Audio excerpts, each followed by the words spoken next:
Hey guys, Frosty Knives here, back with another book review. And I would like to say that this is going to be a reread and re-review, but unfortunately, this is a book that for whatever reason, I have never reviewed on my channel, even though it is one of the most popular books by this particular author. So today we are going to rectify that travesty of justice, and we are going to finally review Stephen King's The Shining, what is considered to be by many one of his, if not his, masterpiece. And that is an argument that I would be very hard-pressed to defunct, because this truly is a masterpiece. So let's talk a little bit about The Shining. Let's talk a little bit about the observations and the connections. Let's talk a little bit about the elephant in the room, which is the Kubrick Shining movie. Now, I'm not going to tell you the story of The Shining, as most people already are very familiar with The Shining. The Shining has become so iconic that it is ingrained in our cultural psyche. And even people who don't know they know The Shining, because so many other forms of media have referenced it, redone it, retold parts of it, and there are just images that are forever burned into our collective brains. So The Shining, the story of Jack Torrance, Wendy Torrance, Danny Torrance, their psychic boy, and their winter time they spent in the Overlook of the hotel that is very much haunted. And so we know that story. The Shining is the third hardcover novel that was published by Stephen King. It was published in 1977. It is the first best-selling hardcover of his, first one that became a bestseller, first of many that will become bestsellers. And it is indubitably the book that cemented his name in the horror genre and cemented him as the king of horror. This is the one that really put his name on the horror marquee, for good or ill, going forward. It's produced 2 movies. One, the Kubrick movie back in the 80s, early 80s, late 70s, early 80s. And then in the 90s, they did a remake with Steven Weber, that guy from Wings. And that was a made-for-TV movie. So it's had 2 movies, and as we'll talk about in a little bit, I don't think, for a variety of reasons, that The Shining has ever got a proper movie adaptation. Both of what has been done have their goods and bads, but we'll talk about that. So The Shining is told primarily from 3 points of view. It's told from the point of view of Jack. It's told from the point of view of Danny. And it's told from the point of view of the hotel itself. Once again, Stephen King has made the setting of his novel a character in his novel, but unlike Salem's Lot, the Overlook is very much alive, very much aware, very close to sentience. It's very much a living, breathing character. And so we get the story told from those 3 points of view: Jack's, Danny's, and the Overlook's. Once again, the main character of the story, Jack, he is a writer, just like Ben Mears was. And he's also an alcoholic. Now, this is maybe the first time that Stephen King put alcoholism and family abuse and what happens to families of alcoholics. This may be the first time King put that front and center, because Jack's alcoholism and his history of family abuse, both the abuse that he suffered as a small child in his own family, and the abuse that he inflicts on his current family, on Wendy and Danny.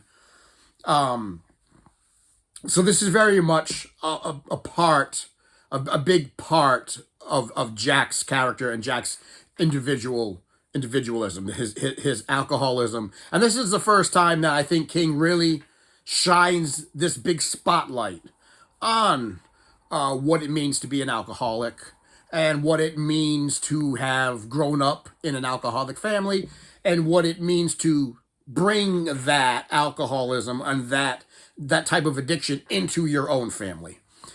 So it is a very, very big part of what Jack is and of what The Shining is.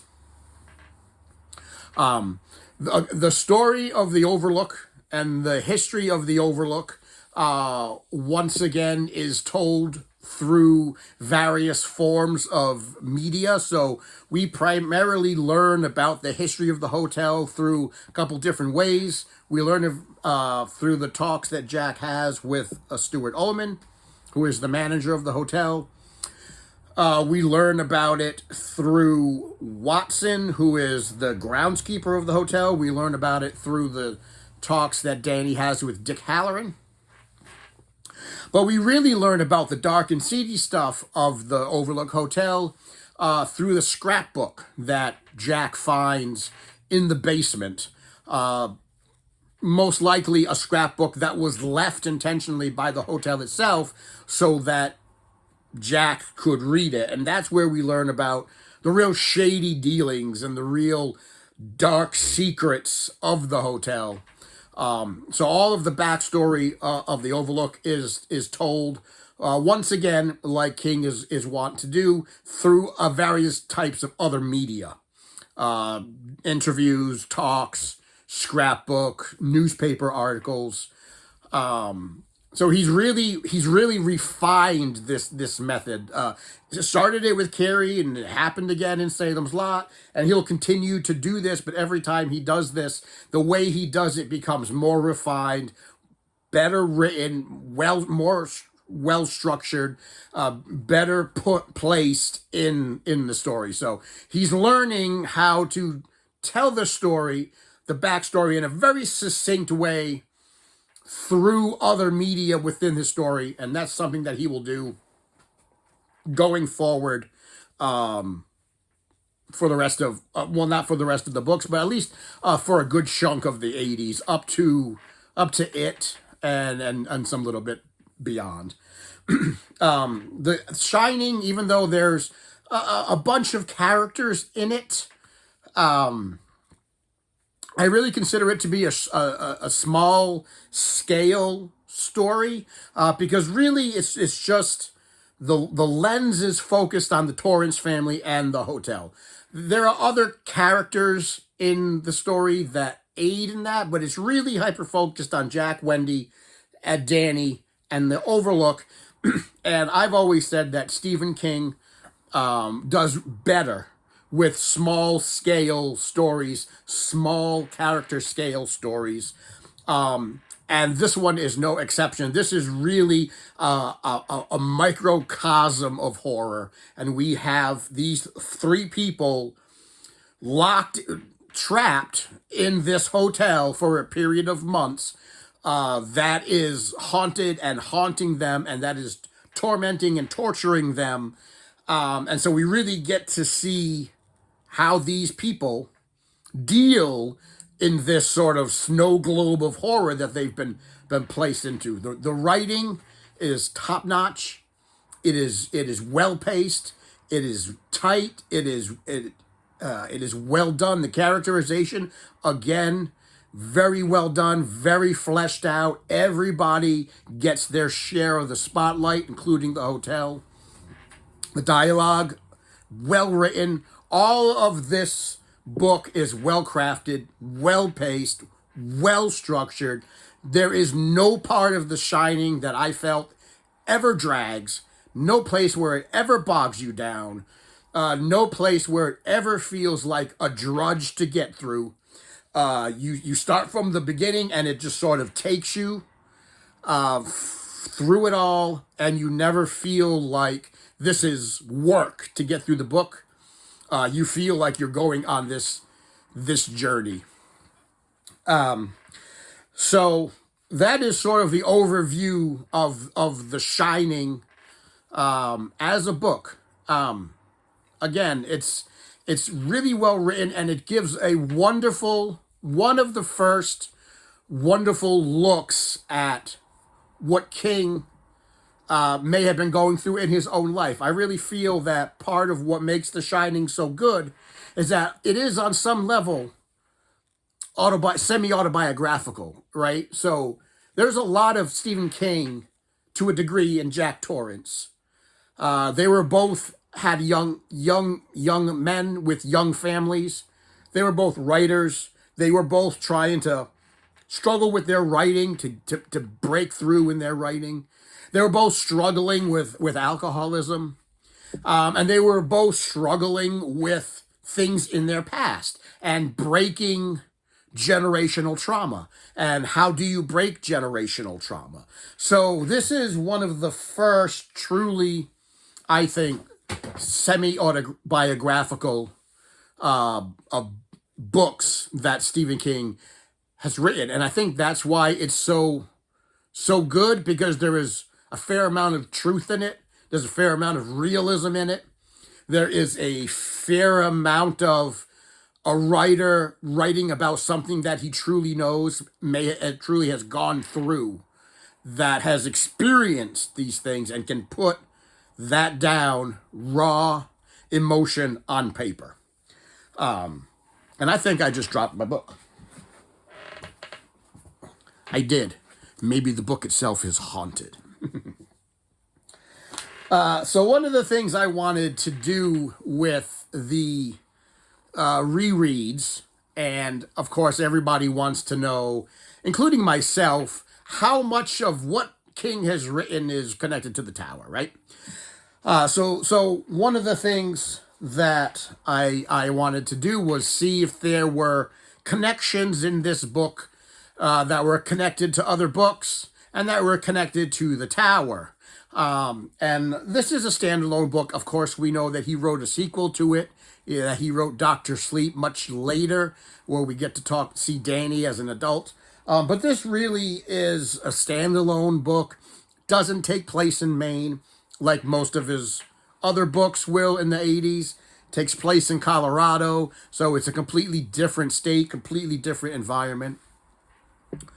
But one of the things that Stephen King did with The Dark Tower, especially the last 3 books of The Dark Tower, was that he introduced the concept of 19 in his books.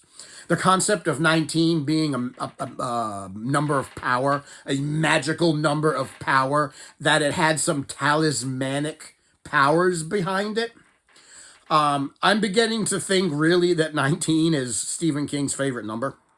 And maybe that's why it sort of crops up. Or maybe it's because he was 19 when he really started writing the Dark Tower and writing some of his books. I don't know why he's so sort of fixated on 19. However, we're looking for connections, right? And so he has established 19 as a number of power, as a number connected to the Dark Tower. So, going forward, as I read these books, I'm going to have a very small section that I entitled Instances of 19, where we're going to talk about, does the number 19 show up in the book?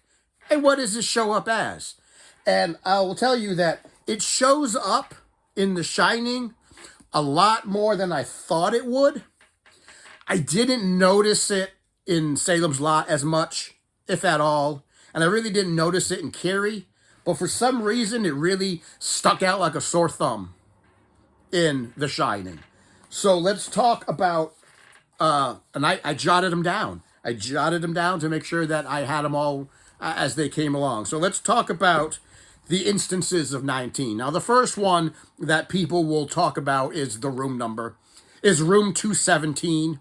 They will say that's an instance of 19 because 17 plus 2 equals 19. I did write that down, but in my opinion, that's very dubious.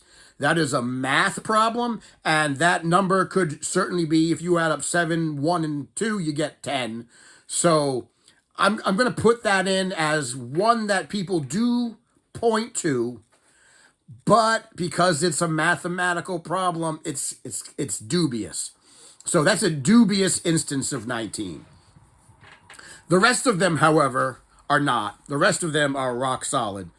Number 1, Jack's father. We don't learn a lot about Jack's father in the movies. We don't really learn a lot about Jack's family in the movies. We learn about Jack's mom and dad. Jack has brothers and a sister. I think he got like 3 brothers and a sister.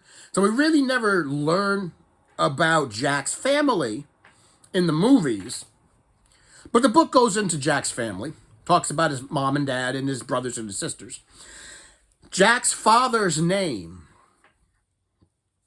is Mark Anthony Torrance. And if you count the letters in Mark Anthony Torrance, you get 19.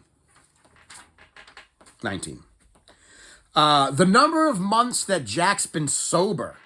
So how many months has Jack been on the wagon from when he stopped drinking to him being in the Overlook? The number of months that Jack was sober, 19. The presidential suite in the Overlook. Now, they make there's a couple of haunted rooms in the Overlook. Room 217 is one of the big ones.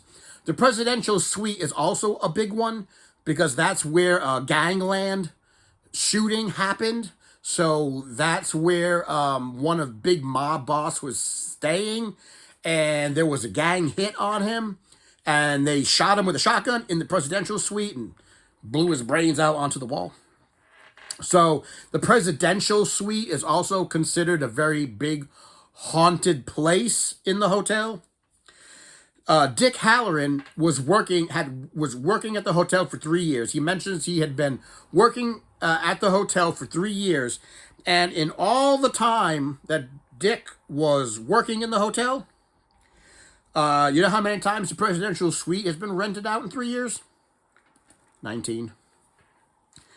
And then finally, there's 2 ways to get up and down, right, from the Overlook, on the 3 floors of the Overlook. You can either take the elevator or you can take the stairs. The number of stairs from the lobby to the 2nd floor and from the 2nd floor to the 3rd floor is 19. There's 19 stairs from the lobby to the 2nd floor. I know this because Wendy counted them. So there's a lot of instances of 19 in The Shining. Again, I'm beginning to think that 19 is just Stephen King's favorite number, but it crops up a lot in The Shining. And I don't know what you want to do with that information, but I figured I would share that information with you. And I will continue to look for instances of 19 in other books as we go along.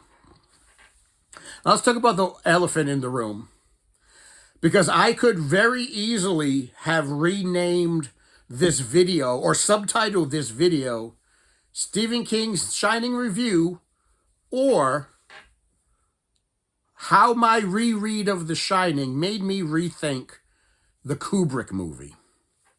Now, it's no secret that for years and years and years and years and years, I despised the Kubrick movie. I poo-pooed on it. I crapped on it. I talked bad about it. And I ranted against it. And the big reason that I ranted against The Shining, the Kubrick movie, is because of the way that Stanley Kubrick handled Jack Torrance's character. And it's been a long time since I read The Shining. Years since I've read this book. possibly decades since I read this book, I had crafted this image of Jack in my head as basically a decent human being, a sympathetic character who just happened to have a problem with alcoholism that the hotel took advantage of. And so he was really a victim in the story, that he was a victim of the hotel. And that's what I remembered. I was really young when I read The Shining. And so when I thought back on it, I said, well, that's not how Jack's character was.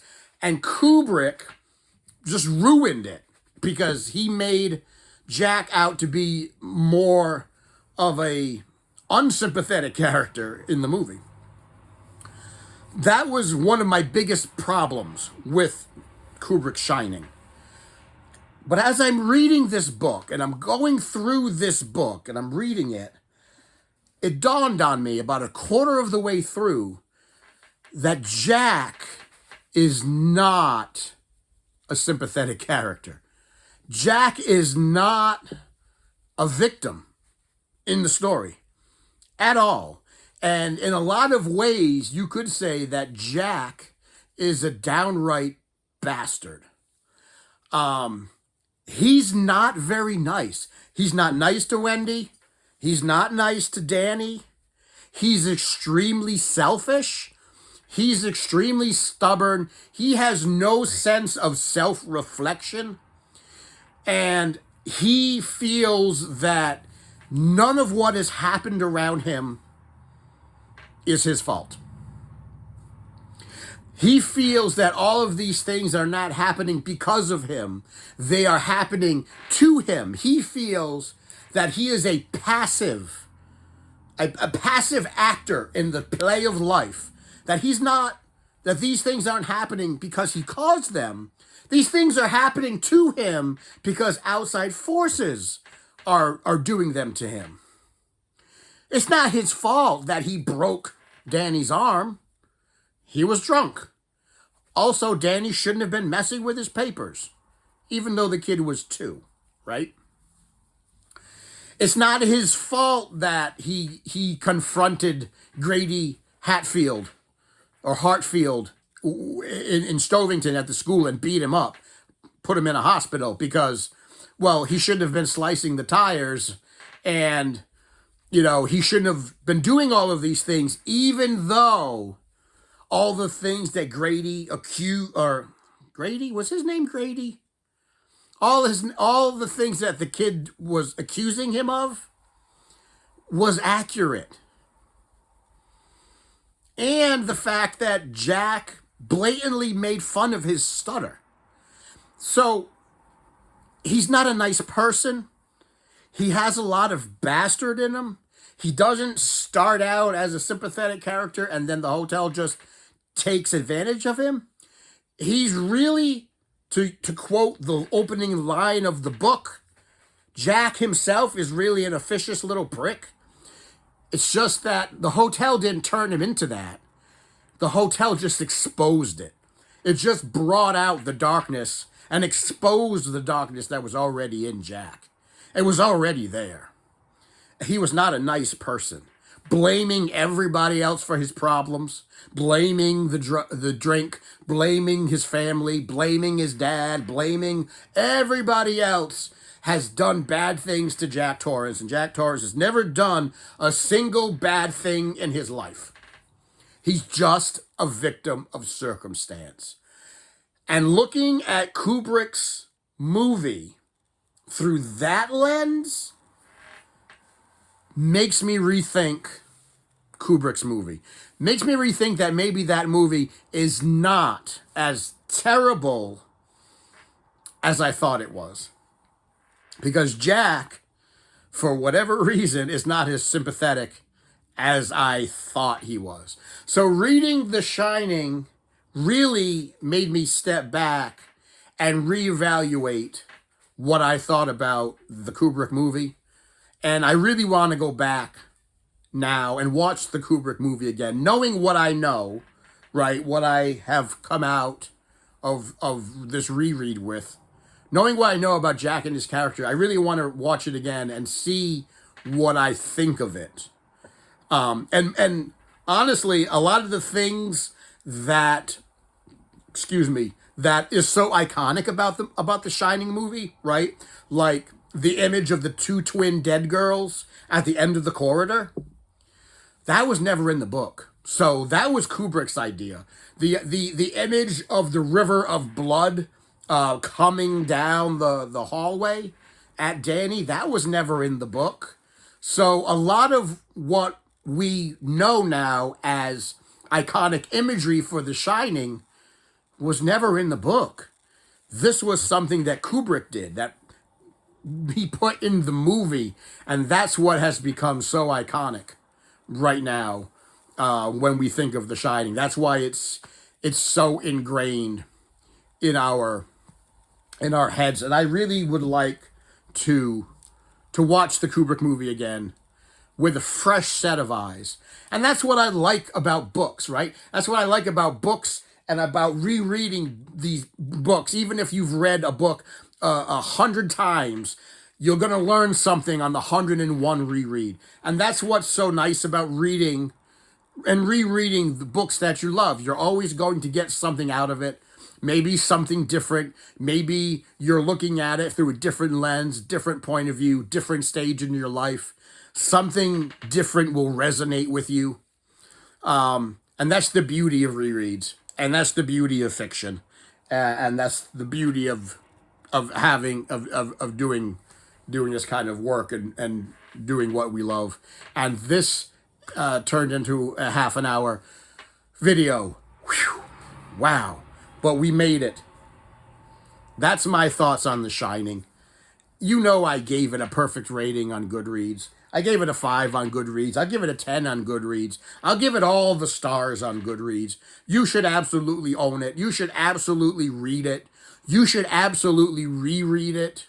This should absolutely be in your rotation of horror books that you read. Oh, you know, as you rotate through your favorite books. This is a masterpiece. Is it the masterpiece? I still love it, but there is very little in this book, if anything at all, to criticize. There is so little fat in this book. There are so little things to criticize about in this book that if this is the masterpiece, if this is the book that is at the top of the charts in the King bibliography, I'm okay with that. I'm more than okay with that, because it deserves all the accolades that it gets and all the accolades that it should get. And it deserves to be taught. And it deserves to be taught in schools, universities, and classes, because it is that good. The next book that we're going to read in Stephen King publishing order is Night Shift. I never read or reviewed his early collections of short stories. So that's the next book that he published, was Night Shift. And yes, I'm purposefully jumping over the Bachman books, the early Bachman books, because I don't want to reread them. So I'm going to skip the 4 Bachman books, and I'm going to just kind of push them to the side right now. So the next book in publishing order, Night Shift. Guys, that's my review. Stephen King's The Shining, a wonderful masterpiece that it is. And tell me your thoughts on The Shining. Put your comments and thoughts on The Shining down below. Most people are going to love it. If you didn't like The Shining, though, tell me why you didn't like The Shining. I think most of the comments are going to be positive and glowing, but if you didn't like it, tell me why. What about The Shining you didn't like? I'd be interested to hear about that, because I'd be curious to see the other side of the coin.